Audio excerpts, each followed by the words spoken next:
Now, what should be the approach of the incoming administration to resolve labor issues? How can the incoming administration avoid a face-up with labor to ensure that there is no strike, so that government can function smoothly to bring dividends of democracy to the people? Joining us to look at these issues is a rights analyst, Dr. Sam Amadi.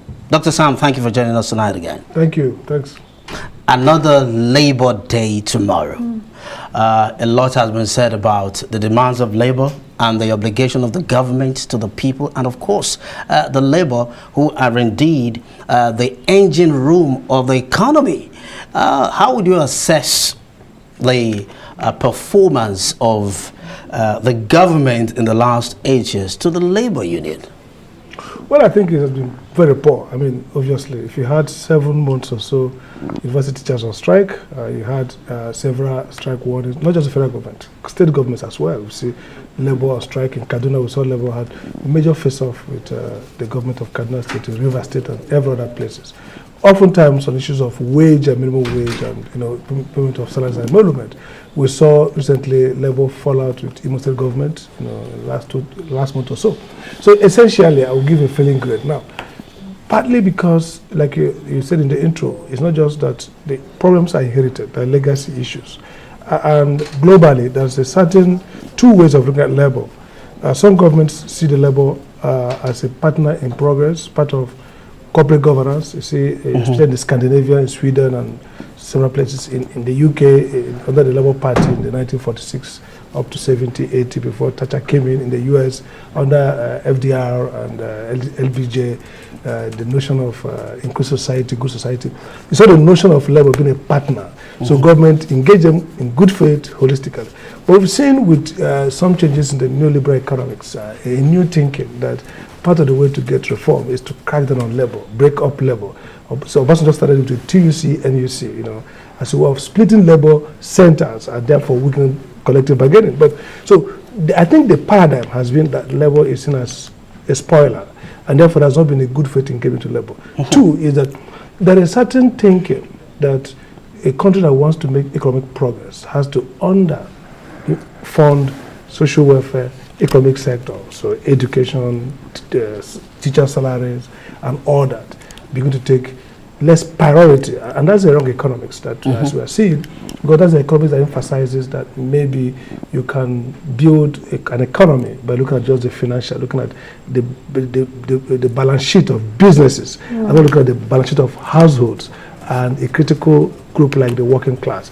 So that has accounted for why there have been several strikes. The doctors are threatening also to go on strike now. You see all sectors are rather feeling that it's not only about allowance and payment, it's also about engagement, it's also about policy, and whether you build collaborative system of decision making in those sectors. So I think I'll put it not just a body problem, it's a neoliberal mindset that sees labor as delegitimized labor, and therefore do not mainstream labor, do not mainstream the social sector as part of critical drivers of economic development. So if you look at the Oxfam report on poverty and inequality in Nigeria, they flag the issue that we have one of the weakest social protection. If you talk about minimum wage, you talk about pre and post maternal health care, you think in terms of what do citizens benefit. So I think it's part of the wrong paradigm of development that emphasizes human development, and therefore oftentimes sees labor employees agitating for better pay. I mean, I criticize 100,000 should be the benchmark if you're going to remove subsidy. Now, if you look at the impact of subsidy, the economics of a subsidy in terms of physical discipline, the fact that we're going to make savings and help rebalance our deficit and our fiscal vulnerability, and create a more sustainable fiscal platform. It makes sense. But the question is, you have to also take cognizance of the fact that this is going to cause disproportionate impact on workers, because especially the low-earning workers. When transporters react to the withdrawal of subsidy, and therefore pricing goes high, okay, they're going to react disproportionately. I mean, if fuel moves from 180 in Abuja, major cities, to let's say 400 by virtue of subsidy removal, or 500 as some predict, you will see that maybe transport costs from Yanya, for example, to the city center here, maybe used to be, let's say, 500 naira, okay, or 1,000, depending on what mode they're using. It could move up to like 5. So, and it doesn't just affect transportation, because once that happens, we see even food inflation goes up. Which, of course, we know that food inflation as it stands right now, that is where, you know, even the headache of the CBN monetary policy will tell you food inflation is part of the and again, issues the we're sector having. is a population that's going to be much affected by food. So if you're earning 30,000, even say you're earning 30,000, and inflation, food inflation goes up, and your chunk of that 30,000 used for food, for household food, is, let's say, 10%. You're going to be spending about 20, 30. So you consume health, education, everything. You know, Dr. Amadi, I like the fact that you're trying to put things in perspective for us. Let's not forget that, yes, as we talk about the significance of celebrating workers on the 1st of May every year, we also need to look at the challenges bedeviling the labor unions in Nigeria, from, if it's the educational sector, which since 1999 we've had 16 industrial action, to even the medical, which the resident doctors just, you know, yesterday released a statement. They said, you know what, they've given the government a 2-week ultimatum, increase our salaries by 200%, or we shut down everywhere. So let's talk about the incoming administration. What should they be thinking and be doing right now to avoid, you know, all of these industrial actions, which some would say is really biting hard on the economy? Absolutely. So when you're a new government, you have an opportunity to maximize or miss. They have started on wrong footing. I mean, the dispute around May, whether to use the Eagle Square, the error, whether it's a low-level official or top-down decision that says don't give them, creates a bad blood already. So already NLC and TUC feel that the incoming government could be antagonistic. They have to deflate that quickly. The first thing is to create trust with leadership of this union. Now, everybody knows that Nigeria is going through a rough patch. With that trust, transparency, we need to see through. I mean, it doesn't make sense to tell doctors, for example, we can't pay 200%, which may be true. But if we are not cutting down on other costs that the elites, those in power, capture, you see, the problem with Nigerian economy is that Nigeria is not just poor in terms of high poverty rate, but also high inequality. The Gini coefficient inequality is so high, meaning that, yes, we are poor, we have physical challenge, we don't have revenue to deal with social provision that are critical for development. But at the same time, we have a high cost of governance, and who benefits? People in power. So this new government starts first by first coming down, leveling with the leaders, okay, labor leaders, opening up the discussion, showing the numbers, winning back their trust, and themselves run a lean government. You see, if the president-elect, whoever, decides to run a lean government and shows it by how they operationalize government, then you will see labor key in. The critical missing element here is trust. And those who bring to the table, those who are going to be policymakers, who already have preconceived bias against labor and their leaders, who come with this idea that the pathway to economic development is via under-investing in human development, under-invest in social protection, and then bingo, we get to development. That's not going to work. So if you select people who have a more robust social market philosophy, who understands that, look, to get to development, you have to first people. You have to improve capability, like Amadi argues. You need to give people better functioning. And you have to create human capital that will actually develop the productivity. The Nigerian crisis of economics is a crisis of production. Yes, if you look at the GDP to debt, we are very low, we are not very high. But the problem is that we have no productivity, and therefore we have no revenue to invest in what we need to invest. And you can't talk about productivity gain without thinking about labor. Workers who are happy, who have co-ownership of their working environment, who have co-ownership of the policy space themselves, and understand why government has to go on austerity. Labor workers are reasonable enough. When I was a chief executive in NEC, you know, when salaries are increased, it's increased first to workers. We take last, okay? Benefit goes to workers first. They saw it. Housing, mortgage, they are happy. And when people said NEC was not corrupt, was the least corrupt. We won the first in terms of procurement transparency. Why did we win it?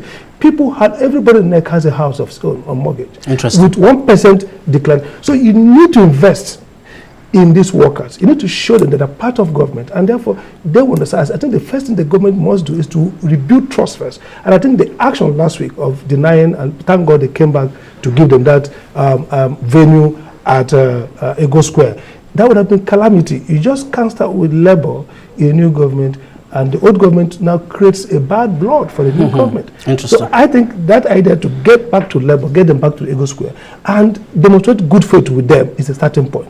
They will understand once they know their partners, when they see that the leaders are making the first sacrifice.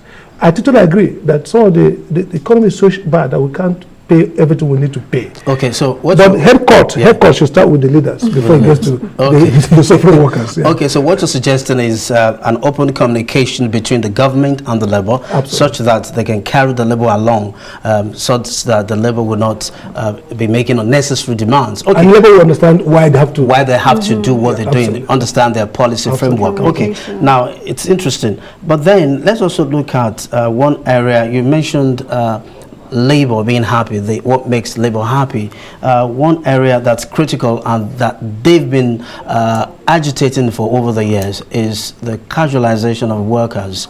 How can they have this conversation with a new administration such that that can be achieved? I mean, reduce casualization of workers. I think it's in the interest of both government and labor to have less casualization, because one, it undermines productivity. When I was next chairman again, we had casual workers. The first thing we did was to do exam for them and reabsorb them. Those who didn't pass, we sacked them. There's no point. It's actually illegal to have workers who are not protected. Wouldn't that increase the wage bill? Well, the problem is this, you see. And the expense of running governance, which we say is quite higher. Exactly. The problem with labor unions is that labor protects those in employment, not those outside, not the unemployed. So if you're a leader, you're dealing with labor, know that labor is fighting for those in, not out. But the point is, if you casualize workers, you expose them to zone where they're not covered by social protection. There are certain things that casual workers, they have no continuity of service. They have no sense that they have, this uncertainty, the lack of access that other staff have. So the question is, should we casualize much of our workers? The second question is unionization. You have to allow workers unionize in all sectors, because what we learn from labor economics, and everybody has seen it, is that when you have greater labor protection, you have less inclination to strikes, and you have a more corporatist relationship between employer and employee, and that's the secret of Sweden and Scandinavia. So I would argue for 3 things. First, reduce casualization. Get as many as you can to proper employment. Those that you can employ, by the way, you don't need to employ everybody. And if you talk to labor, labor can understand why we can right size. Labor can understand why we can find exit formula that suits everybody. I know that labor could sometimes be difficult to deal with, but that difficulty it becomes hardened when labor doesn't see good faith. So you must see labor. I was the chief executive, I worked with labor, we disagreed, but we never quarreled extensively because I can see through their notion. And it's the problem that people see labor, dismiss them as Marxists and some kind of charlatans, labor leaders. Labor leaders are very smart people. They are patriots. So if you first change their mindset and engage them as patriots and see through their sense and converge at a meeting point, then labor will see why some staff will go. Labor will see why some agencies are over. But it can't. Again, the head court should start with those in authority. If this government starts with lean government, if National Assembly, the National Assembly cuts down on all those unnecessary payments that they give to themselves, you see labor accept that we really need to, sacrifice to get this economy working. The critical thing is that labor is the hub of production. Absolutely. And therefore, you can't talk about moving out of poverty. Evidence, science, economics tells us that, except to improve earnings of the large majority of people, improve social protection, not just transfer. I mean, look at $800 million to $800 million, okay, to be transferred to about, is it 40 or 10 million families, okay, 5,000. I mean, how does 5,000 transfer matter? What matters at this point now is to improve minimum wage at the federal level. Yes, government has done 30%, but you can't do 30,000 minimum wage. You have to call down on expense of government at the executive branch. Stop all private jets. Stop all these frivolous cutting down on the expense of government, and of course increase salaries is what Dr. Sam Amadi, social protection for workers. Well, Chris Ngige in December had said that, civil servants should expect some sort of increase, but he came out to say it was more of allowances, not the salaries. Anyhow, but, usually 1st of May, we see governments usually use that opportunity to, make a huge announcement. So on behalf of the civil servants, we're hoping that happens tomorrow. We are saying as a parting gift, of President Muhammadu Buhari, because of course this is his last Labour celebration as president. Dr. Sam Amadi, Arise News analyst, thank you for joining us tonight.